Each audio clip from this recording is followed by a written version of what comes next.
Monstrueusement humain, le podcast qui risque de te donner le goût de toi. Sois la bienvenue, créature au grand cœur. Approche-la. Sache qu'ici, tu vas peut-être te réconcilier avec qui tu es vraiment. Oui, en fait, si tu pouvais laisser là parler maintenant tout haut tes petites voix intérieures, tes ressentis, tes visions, que parfois tu kifferais de prendre, mais qu'en fait tu tais, tu juges et puis parfois tu sabotes. Parce qu'a priori, ça n'a pas l'air de rejoindre le plus grand nombre.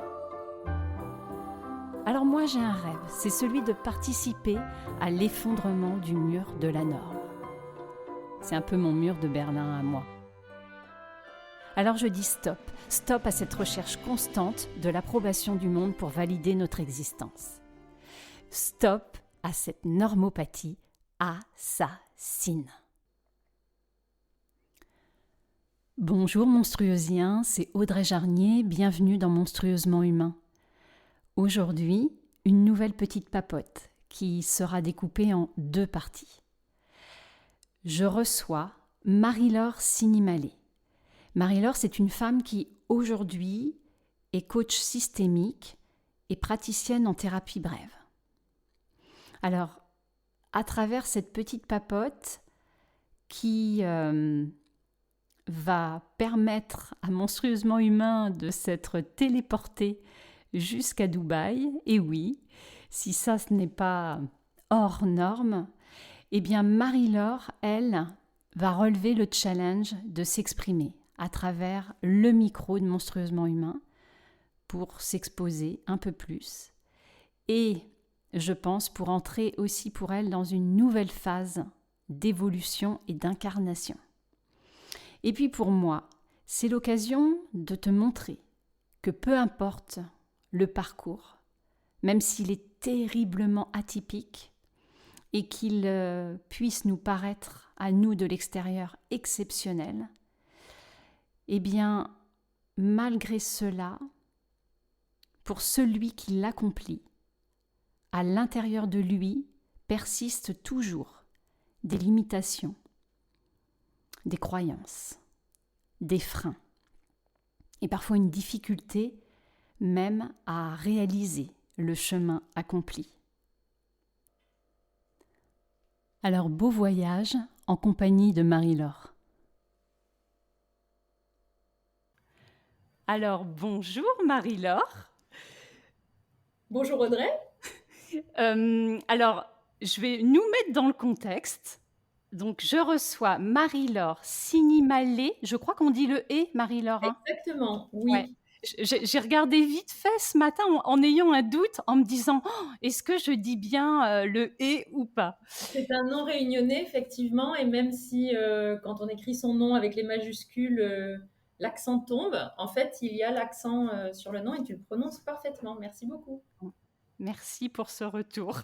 Donc, alors, je vais quand même expliquer aux auditeurs, parce que quand même, grâce à une relation commune, je me retrouve, en tout cas Monstrueusement Humain, se retrouve à Dubaï, ce qui n'est pas rien. Donc, c'est quand même assez chouette. Donc, vraiment, merci pour ça. Marie-Laure, d'habitude, je ne prépare pas les entretiens, mais j'avais senti que c'était un petit peu important de préparer et j'avais été sensible à ça parce que je sais, moi, la pression que je peux me mettre quand il y a des choses comme ça inconnues. Et donc on a déjà fait une entrevue avec Marie-Laure pour un petit peu se sentir, s'apprivoiser, pour que ça puisse être le plus agréable pour vous tous qui allez écouter. Donc, Marie-Laure, si je te reçois aujourd'hui, c'est qu'en fait, tu as un parcours quand même assez atypique. Moi, j'avoue que ça m'a mis plein de paillettes quand je t'ai entendue. Et ce que je trouve intéressant, c'est on va écouter ce parcours et puis voir pour autant comment humainement j'ai envie de dire, quand d'extérieur on se dit: «Waouh, waouh, waouh!» Comment humainement quand on est, soi et en l'occurrence là, toi Marie-Laure, tout ce qui peut être confrontant, malgré ce parcours, quand même assez fou, ce qui peut être confrontant, ce qui peut être, interrogeant, ce qui peut être un frein et donc aujourd'hui, tu es à l'honneur pour, parler de tout ça et puis parler aussi de ce que tu es aujourd'hui. Donc je vais te laisser parler parce que je suis très bavarde donc maintenant c'est à toi et je te laisse, te présenter. Merci beaucoup, Audrey. J'ai toujours beaucoup de mal à recevoir voilà, des compliments ou des éloges et j'ai pas toujours tendance à me mettre en avant. Donc, cet exercice de style que je fais aujourd'hui, ça fait partie aussi voilà, de mes challenges parce que Ouais. j'aime bien quand même me challenger et sortir de ma zone de confort. Et je vais commencer peut-être par une autre rencontre que j'ai eue suite à la nôtre la semaine dernière et ça date de juste quelques jours parce que, comme tu disais, je suis aussi dans la relation d'aide et dans l'humain et voilà, de mes valeurs et de ma personnalité. Je suis toujours en quête de sens, de connaissance de moi-même, de connaissance du fonctionnement des autres. Et ça faisait longtemps que je n'avais plus de thérapeute et je me suis rapprochée de quelqu'un avec qui j'ai fait un premier entretien qui était là en fait pour me guider sur qui il pouvait me conseiller comme thérapeute. C'est quelqu'un qui fait de la thérapie gestalt, même si moi-même, en Ouais. tant que praticienne, je ne pratique pas ce modèle-là, je pratique la systémie stratégique. Euh, et voilà, comme tout thérapeute, il me demande de me présenter et ce que je fais. Et là, il me renvoie quelque chose, il me dit, et si je te disais que ton récit est captivant, qu'est-ce que ça te fait? Et j'ai eu certainement un temps de silence, hein. On n'a pas enregistré l'entretien, j'ai pas pu, mais je pense que j'ai senti certainement un temps de silence. Et je lui dis, je sais pas, parce que c'est ma vie, donc moi je la trouve pas Ouais. captivante. Et c'est un peu comme le poisson ne connaît pas la mer. Et donc il trouvait qu'il y avait une spontanéité dans ce que je disais, la façon dont je le racontais, voilà, qui était plus une histoire qu'une chronologie. Et, et j'étais contente finalement parce que je me disais, je sais jamais trop comment me présenter. Donc voilà, donc ça c'était pour l'anecdote et l'entrée en matière et peut-être de déjà répondre à ta question qui est la raison pour laquelle on discute aujourd'hui, c'est qu'est-ce qui fait qu'on est profondément humain quand quelqu'un d'autre trouve que sa propre histoire est voilà, peut-être captivante ou le récit de cette histoire, alors que la personne elle-même elle trouve ça tellement normal. Il y a une chose, je pense, qui est importante pour moi également, c'est de se dire, tout est en contexte. C'est-à-dire que peut-être que toi, dans ton contexte et dans le contexte de cette personne-là, dans ses histoires de vie, euh, l'élément de comparaison fait que on va se dire, oh, ça c'est captivant par rapport à d'autres choses. Mais dans mon contexte de vie, comme je me suis toujours frottée à des gens qui avaient beaucoup de succès, que ce soit Oui. professionnel, des gens qui intellectuellement étaient beaucoup plus savants que moi, et Oui. aujourd'hui je le fais encore parce que c'est mon moteur, c'est ce qui me nourrit. Mais forcément, quand on se met dans cette posture-là, on est, on se sent quelque part moins que l'autre parce que à la fois c'est ce qui m'a poussé toute ma vie de faire des études, de refaire des études, d'approfondir des sujets, que ce soit voilà en linguistique, ensuite en voilà en affaires internationales et puis plus récemment ces 10 dernières années en psychothérapie. Euh, pour moi, c'est un moteur, c'est ce qui fait que je suis devenue qui je suis aujourd'hui et que je me transforme toujours, enfin j'espère. Mais du coup, ça me malmène aussi parce Bien que sûr. je suis constamment euh, dans le vouloir plus et l'excellence en Oui. fait, hein. parce que l'excellence veut. Alors que si je me contentais de ce que j'avais et que j'évoluais peut-être avec des gens qui ont moins, qui sont moins diplômés, qui ont peut-être moins de succès, comme je sais pas. Après chacun interprète succès, mais je veux dire économiquement, ou des personnes qui ont peut-être moins de pouvoir dans une entreprise, etc. Ben, peut-être que je serais plus à même d'accepter le fait que quelqu'un d'autre trouve que ma vie est, voilà, est unique. Et donc, voilà, ça c'était un peu une façon pour moi d'expliquer, ouais, dans le contexte, pourquoi il m'est difficile d'entendre en fait Oui, ce genre de commentaires. Voilà. Alors sinon, de façon plus prosaïque, je vais dire, et de redescendre voilà, sur Terre, et d'être moins dans des discours éthérés, hein, comme on en avait déjà parlé, ou moins conceptuels. ouais. Ça fait partie de l'humain, mais il n'y a pas que, en effet. Là, c'est ça. Donc moi, je suis d'origine française. Je viens d'un petit village du Var-Est qui s'appelle Le Muy. J'ai grandi voilà, dans une famille euh, je veux dire, relativement modeste. J'ai passé beaucoup de temps avec mon grand-père maternel, Ouais. qui lui-même avait hérité d'une bastide de son père, avec quelques hectares de vignes. Et donc, je me souviens, il y a une de mes anciennes collègues qui m'avait dit: oh là là, je m'imaginais, euh, je pensais que tu avais des parents diplomates parce que tu as tellement voyagé. En fait, pas du tout. J'étais très ancrée, et j'étais tellement ancrée que j'étais dans les arbres. En fait, j'ai grandi, Ouais. voilà, en En fait, grimpant elle avait des arbres. fantasmé, excuse-moi, elle avait fantasmé par rapport à ce que tu pouvais dégager, Peut-être, oui, montrer. Elle avait peut-être. fantasmé ta vie, en fait, c'est génial. Alors que toi, tu viens Alors de que la moi, terre. voilà, j'ai crapahuté, voilà, dans la terre, dans Hmm. des étés très arides dans le sud, où j'observais les crevasses, où bah, je ramassais des pommes de terre avec mon grand-père, où on faisait pousser des tomates. Et donc voilà, donc, dans un univers très baigné de sens, je vais dire, Ouais. De vivant. sens physique, de vivant, et très sédentaire. Mon papa a toujours beaucoup travaillé, et je pense que je lui dois, ma maman aussi, mais je lui dois, voilà, peut-être certainement ce côté, voilà, de vouloir toujours faire plus, et en tout cas d'avoir une éthique de travail assez importante. Et donc, Ouais. du coup, on n'avait pas le temps de partir en vacances. Pour lui, l'été, c'était la saison la plus intense Ouais. professionnellement.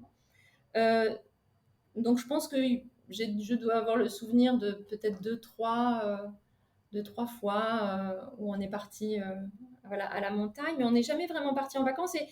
Et voilà, et donc le voyage pour moi, les premières années de ma vie, il a été plus dans l'imaginaire et plus sédentaire, en fait, dans voilà, dans cet univers un peu campagnard. Ouais. Mais quand même, c'est mon grand-père qui m'a, je pense, en tout cas c'est comme ça que je me l'explique, qui m'a ouvert aux langues étrangères, puisqu'il me parlait en provençal, D'accord. quand, ma sœur et moi, quand on était enfants. Ah Euh, oui, donc et qui déjà. m'a parlé, donc déjà, ouais, Ouais. même si j'avais voilà, plutôt une connaissance passive de la langue, je connaissais très bien, enfin je comprenais très bien, mais je m'exprimais qu'avec quelques mots. Oui, mais Et du coup, puis, tu avais un cerveau qui déjà était baigné. c'est ça, ouais. Hein. Et peut-être les premiers souvenirs ou de voyage, c'était par son récit à lui, Hmm. qui était parti faire son armée au Maroc. Et il avait toujours voulu voyager, mais il n'avait pas pu en raison des problèmes de santé de ma grand-mère. Euh, donc voilà, donc je me dis que certainement, en tout cas c'est comme ça que je me Ouais. l'explique, il était peut-être à l'initiative voilà, d'un goût, de la curiosité pour de la découverte d'autres pays, d'autres langues. Mais je dois dire que quelque chose qui a caractérisé aussi ma carrière, c'est vraiment la spontanéité en fait des rencontres. Et je crois que on en avait discuté l'autre jour. il y a un mot que j'aime bien en anglais, mais je pense qu'il existe aussi en français, c'est serendipity. Et Oui, donc, c'est vraiment le hasard des rencontres. Et pour moi, ça, c'est ce qui fait qu'on est profondément humain. Alors, je ne sais pas si c'est monstrueusement humain, mais en tout cas profondément humain. C'est voilà, d'être à l'écoute des signaux que la vie nous envoie et aussi d'accueillir des rencontres. Et ces rencontres-là, euh, je pense, ont transformé qui je suis. Donc, il y a une rencontre qui m'a vraiment changée, qui a été une famille d'accueil lorsque j'ai fait mon premier voyage aux États-Unis. J'étais en classe de première, qui était organisée par un professeur d'anglais. Et cette famille d'accueil est devenue en quelque sorte ma troisième famille, si je peux dire, avec voilà, ouais. mes parents, mes grands-parents, côté paternel, maternel. Et ça a changé le cours de mon existence dans la mesure où j'ai décidé de faire des études en lien avec les langues, donc qui n'était pas le cas après mon bac.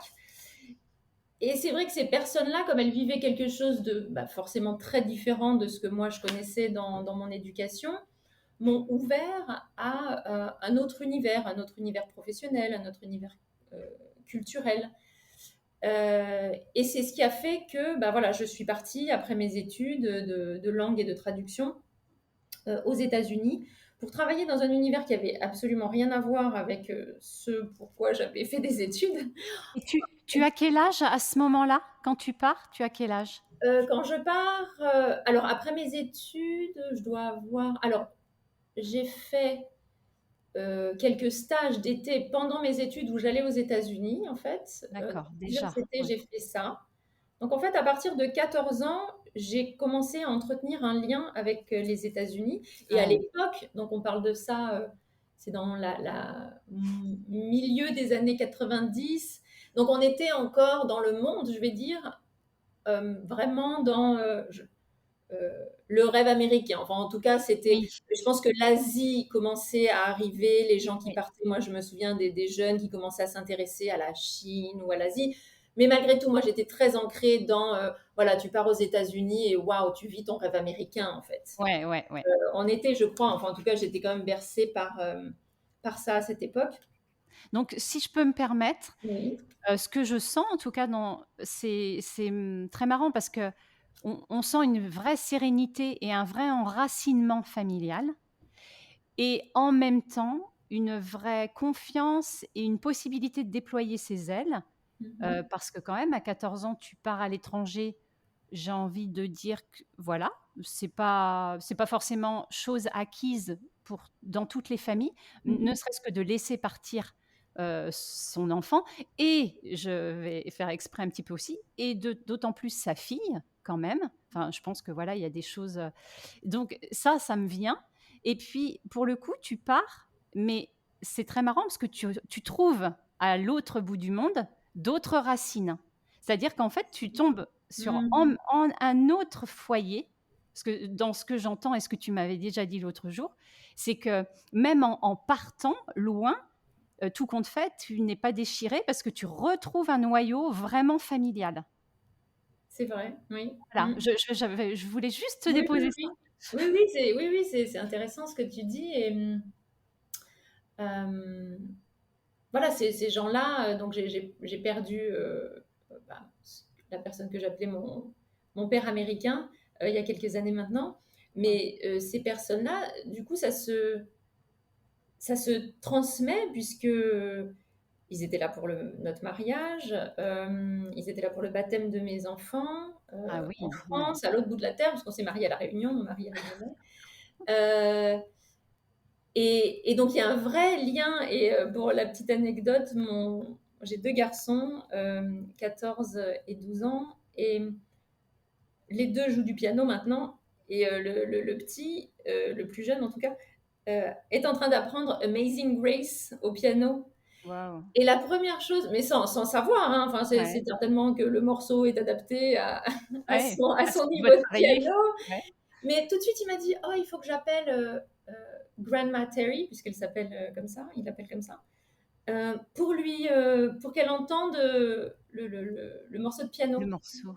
Oui, donc en fait, voilà, il y a vraiment aussi, quand tu parles d'ancrage et de racines, il y a aussi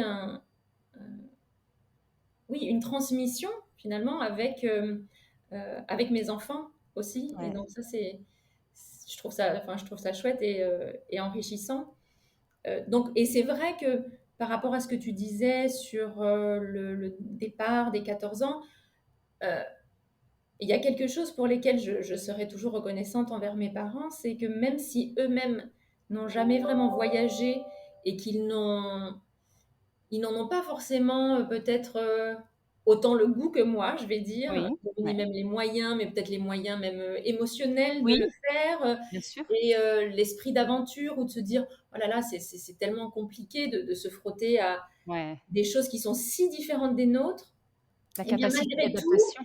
ils ont senti que pour moi, enfin, je pense que ça a été tellement vital que je puisse m'exprimer de cette façon-là, et qui me l'ont laissé faire en dépit du fait que, bah oui, c'est certainement des risques de laisser partir son enfant, ou même après, quand j'étais même une jeune adulte, quand j'ai décidé d'aller travailler aux États-Unis, je me suis retrouvée, j'avais 22 ans, toute seule, sans savoir véritablement où j'allais atterrir non plus à cette époque-là, puisque j'avais quitté l'état dans lequel j'avais l'habitude d'aller.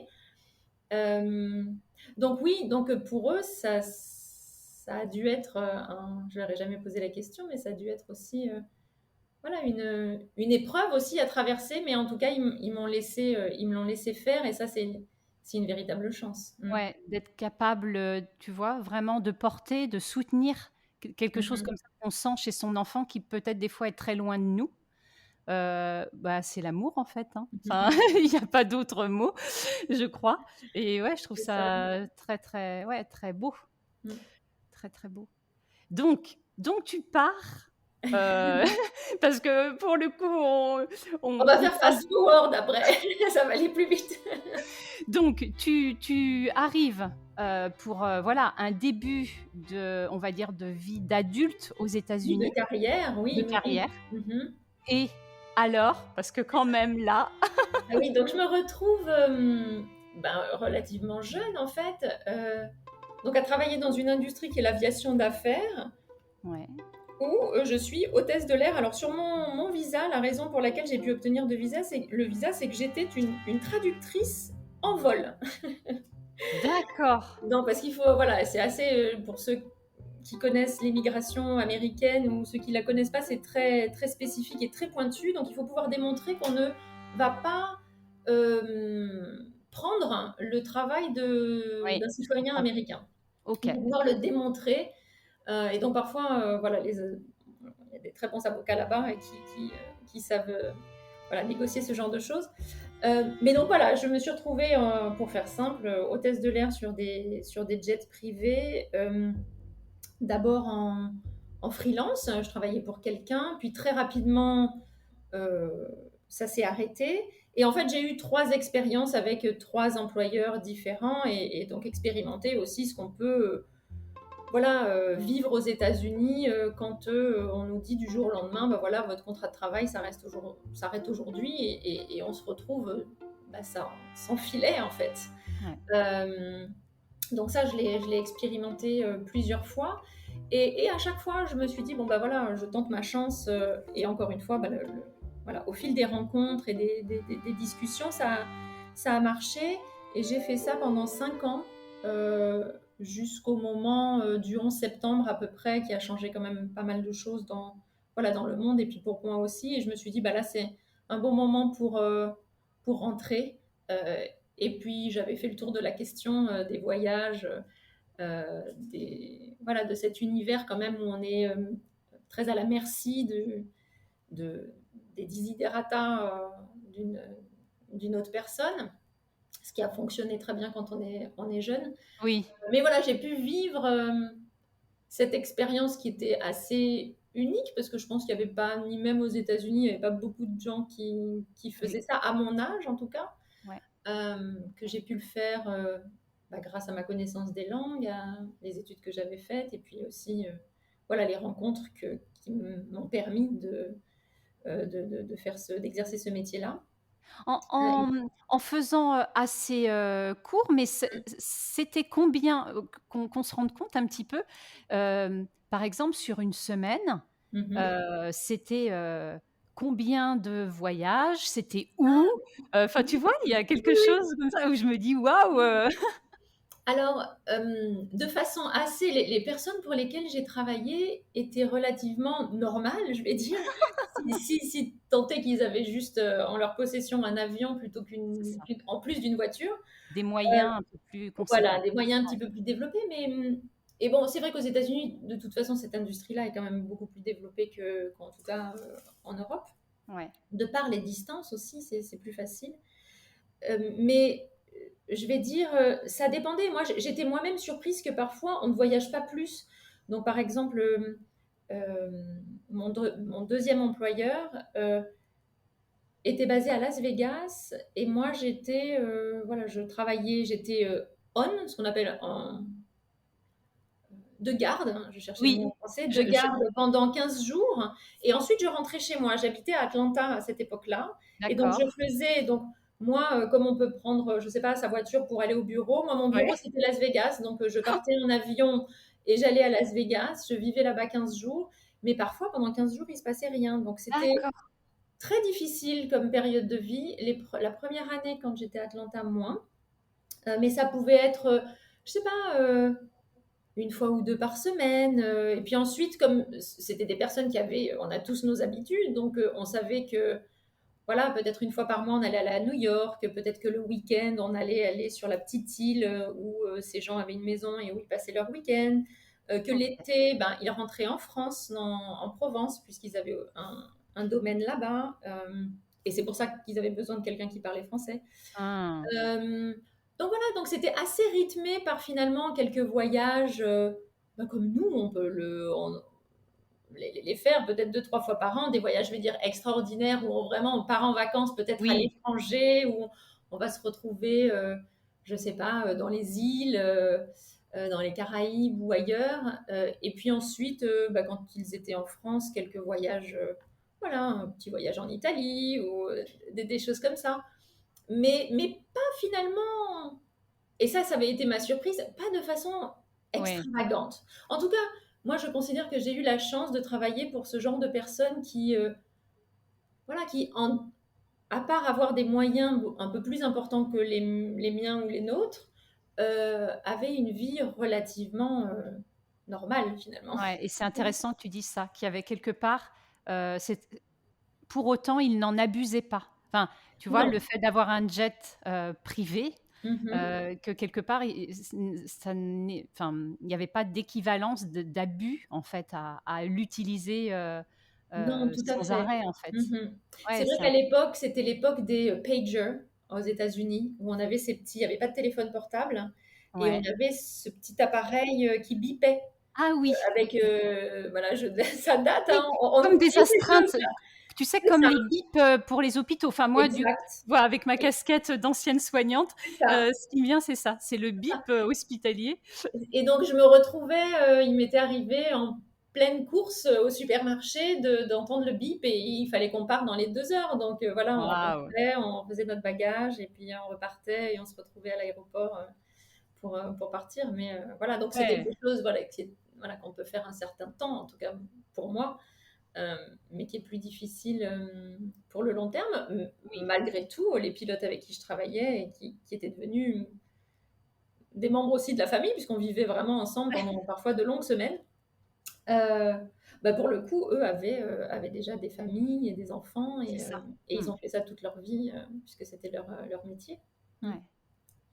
Donc OK, donc là, c'est déjà, tu Beaucoup plus vois, près. voilà. Alors qu'est-ce qui se passe? Enfin, pourquoi tu décides ou pas, d'ailleurs, je ne sais pas si c'est toi qui as décidé ou si c'est quelque chose que tu as subi, mais de Mhm. devoir stopper, Mhm. ça?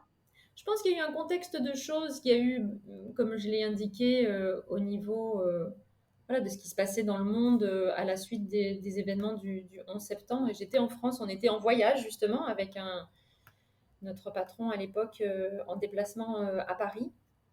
Euh, et, Et puis de se dire, ok, ben maintenant ça fait 5 ans que je suis là, j'ai fait ça. J'ai toujours eu pendant longtemps, et je crois que je me questionne toujours hein, sur qu'est-ce que je vais faire, quelle est Mhm. ma prochaine étape.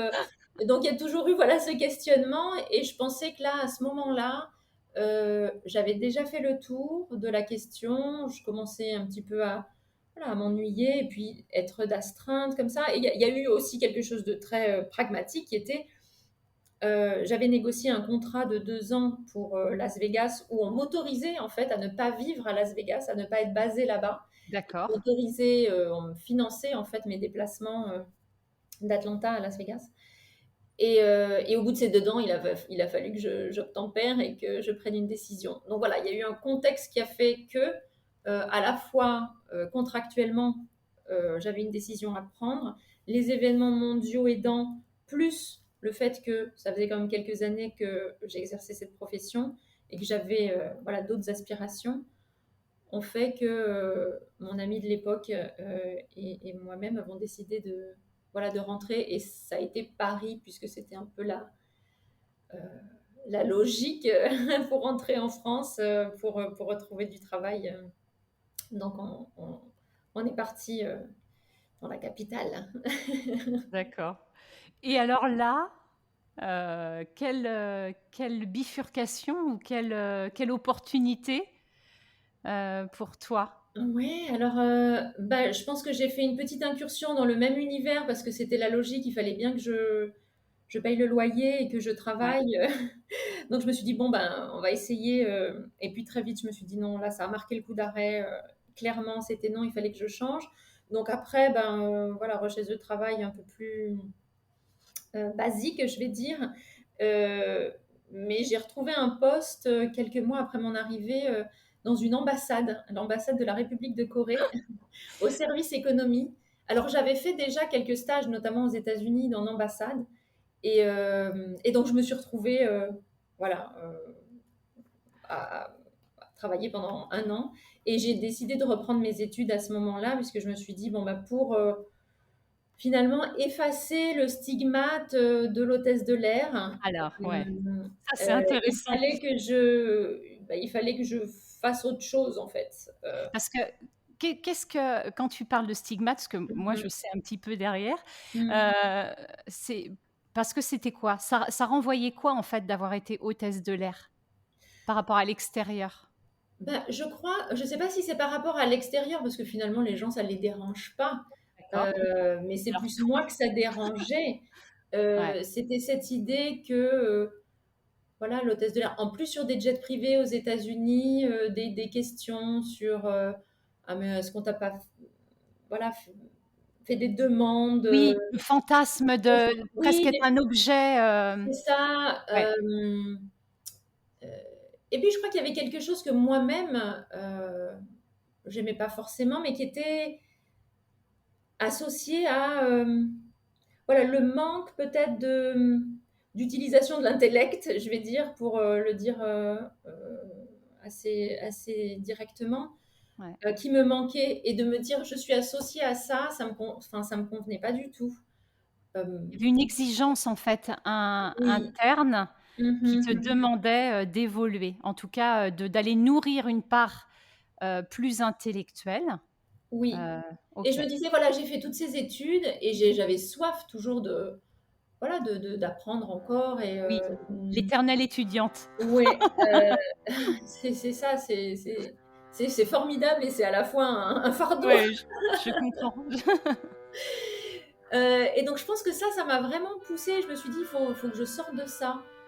Et comme je l'avais évoqué, mon moteur, ça a toujours été bah, d'apprendre. Peut-être que d'autres personnes se disent, bah, je me lance dans une autre expérience, ou je me lance dans l'entrepreneuriat, ou je sais pas, je suis créative, donc je sais pas, je fais tout un tas de choses.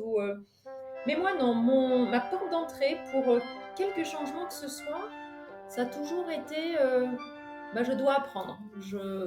Voilà. Ou en tout cas intellectuelle. Ce que tu vois quand tu Oui, dis apprendre, voilà, me former à autre chose dans ma vision du monde, ouais, va m'aider.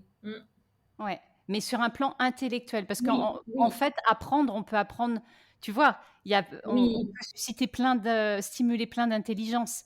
Mais pour mmh, le coup, dans ce que c'est j'entends vrai, chez toi, c'est le côté vraiment intellectuel, cérébral à cette époque-là, en ouais. tout cas. Oui, mais ça l'est toujours, hein, Ouais, ouais. parce que moi, je pense que, heu, je serais très OK d'être que dans le cérébral, en fait et donc aujourd'hui, hem, c'est OK, le passage à l'action, OK, je fais tout ça, OK, j'étudie, très bien, mais qu'est-ce que j'en fais après, Oui, parce finalement? que c'est un peu enfin, on y arrive. Je pensais pas Mmh qu'on y arrive, si mh. vite, mais c'est un peu aussi ce qui est intéressant dans ce que tu m'avais déjà renvoyé, c'est que alors c'est super, d'apprendre, de se nourrir et ça me parle extrêmement bien, mais il y a un moment où, qu'est-ce que je transforme et qu'est-ce que j'incarne avec tout ça? Parce qu'en effet, on peut se nourrir tout le temps, mais comment on vient matérialiser ça dans nos vies Mmh à mh. un moment, le passage à l'action. Donc ouais, c'est intéressant. Mmh. Hem, donc, si je reprends quand même le fil, parce que je vois qu'on est hyper bavarde et qu'en même temps on a un fil à Un essayer temps. de voilà. Donc tu reprends des études. Mmh mh. Heu, dans quel domaine tu reprends tes études?